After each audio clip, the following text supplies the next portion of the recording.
I've got the pleasure of introducing you to Kelly Sarber, CEO of Strategic Management Group. Kelly's been involved with the development of $6 billion of solar, storage, offshore wind, waste, and renewable gas and natural gas energy projects. I first met Kelly when she visited with the American Council of Engineering Companies Water, Energy, and Environment Committee meeting up in New York. And since then, she's been gracious enough to meet with ACEC Florida and our Joint Energy Committee with Florida Engineering Society. Kelly's very talented. Her educational background includes double majors in economics and political science from UCLA. She obtained an MBA in finance and marketing at the University of Colorado at Boulder, Leeds School of Business, and then finance and mergers and acquisitions at Harvard Business School.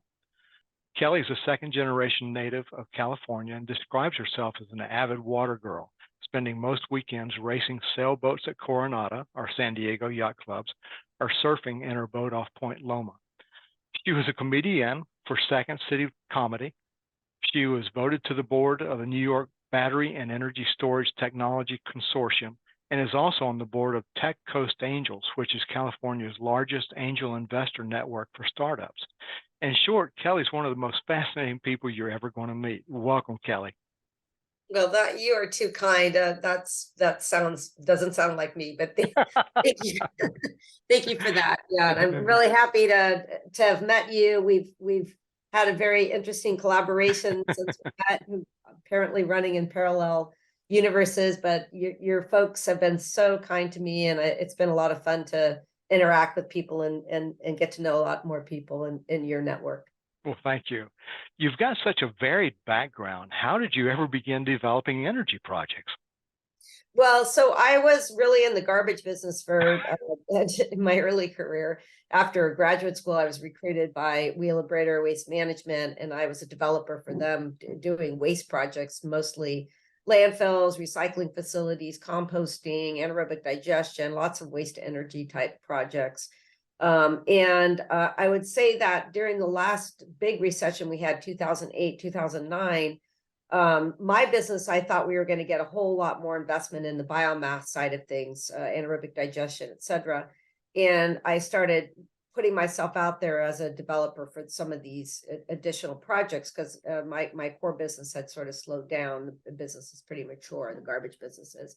And I started seeing, well, all the action was in solar and wind. Nobody cared about biomass. So I started thinking that my skill set was actually pretty well placed for doing very large renewable energy projects. So that's how I started in that business. I really pivoted my development skills. I believe from our discussions and what you talked about up in New York, the majority of your projects are in the Western U.S. and also in New York State. And those seem like very disparate areas to me. What makes them conducive to the type of renewable energy projects you develop?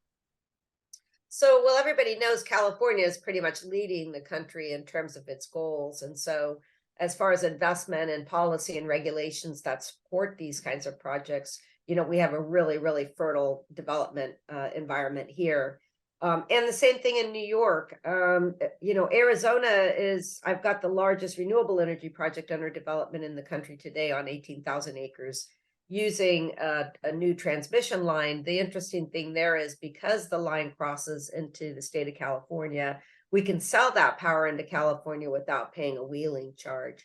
So I would say Arizona and California sort of, in my mind, kind of run together. A lot of the things I do in Arizona really are for California and vice versa also for Arizona. So there's a symmetry there. New York City is really close to my heart. I worked in New York in the trash business for 10 years, and you'll see sort of a reoccurring theme here is a lot of my success in my project development is based on long-term relationships that I've had. As you're developing the renewable energy projects, what factors do you find most conducive to the success of your projects?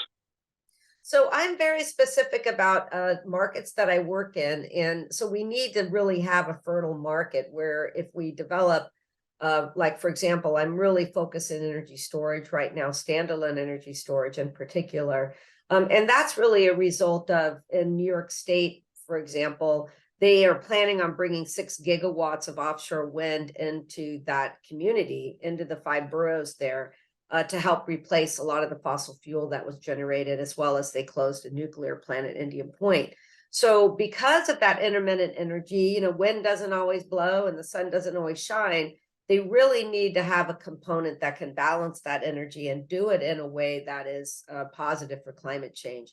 And that's really where these very large scale, utility scale battery projects really come in. They're going to be integral for most communities to pivot to meet their climate change goals, because while you can get solar, you can get wind, you can have hydro, etc., at the end of the day, you're going to really need to balance what are intermittent resources. So I look for states where they have really strong goals around climate change, that those goals are backed up by market construct that incentivizes our projects by having different revenue stacks associated with them. We can talk more about that later.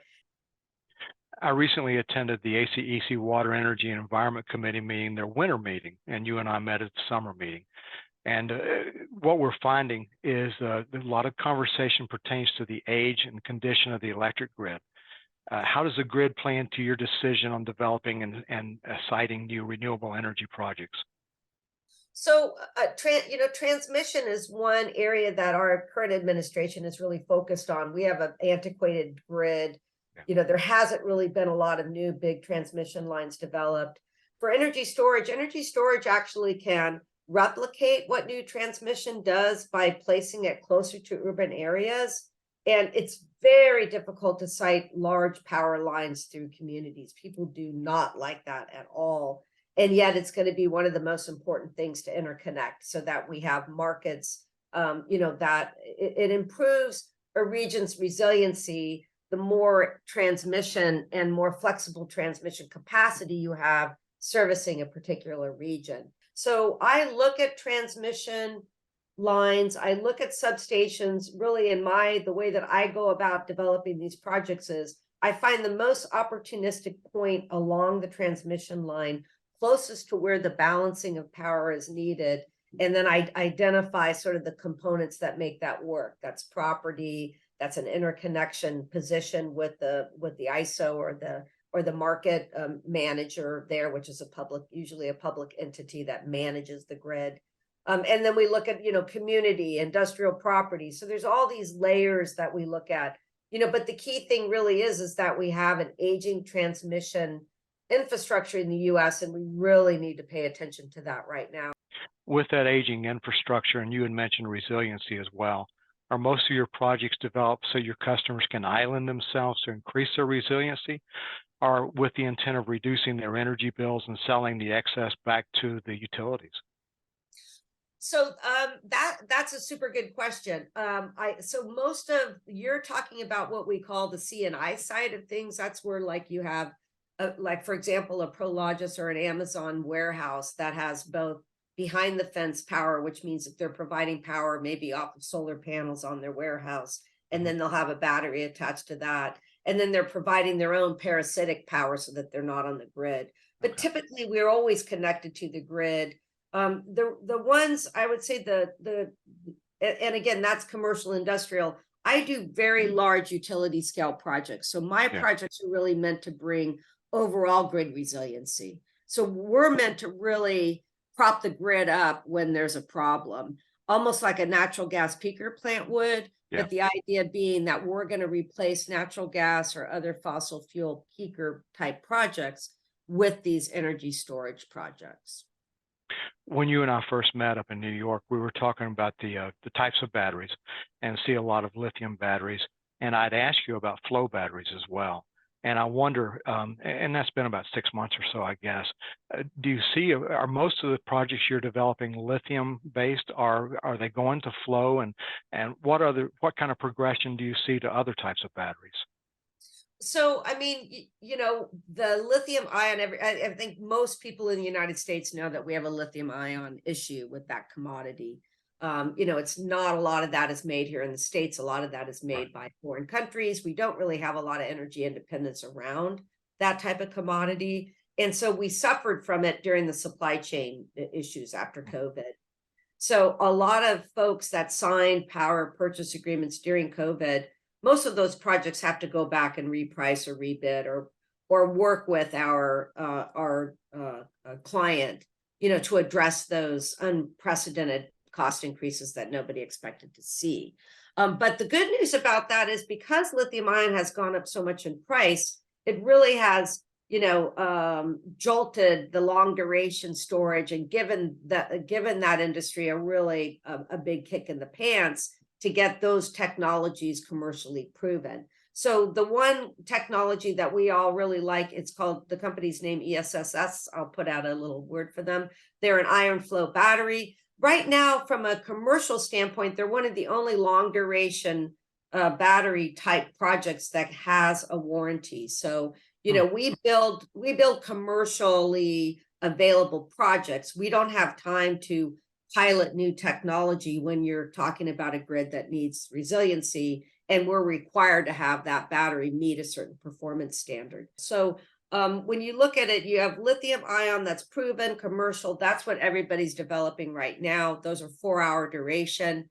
Now you've got iron and other flow batteries coming in. Those could be 8 to 10-hour duration. We have a lot of other technologies that actually are longer duration. Okay. And I lump into their hydro. A lot of people consider hydro being sort of a big battery. So for long duration batteries, I think from an islanding standpoint, when you look at the military, they've been really doing a lot more research into that area because they, for national security purposes, really need to be able to island all of their bases. And there's no technology today, save, generators, fossil fuel generators, natural gas generators, that can give them that type of 2-week resiliency that they need if they were to go off the grid. So I think because of that vulnerability, we're seeing a lot of emphasis and energy on what's the next great, long duration technology that we can commercialize and then start to traditionally develop like we do other commercially available type projects. But to answer your question, I have one site here in San Diego that we're looking at doing both a lithium ion project and an iron battery flow project. So we would co-locate both of those technologies and then be able to provide that type of duration if the customer wanted it, which they do. In California, the utilities are out there procuring pilot long duration storage as a way to help that industry. You mentioned hydro, and I've been aware of that for years. I've seen things about having a train go up the mountain, down the mountain. I've heard compressed air. I've heard over in Europe they're using cranes with weights and everything else for battery storage. Do you see that in the United States, or are those just examples that are really kind of few and far between?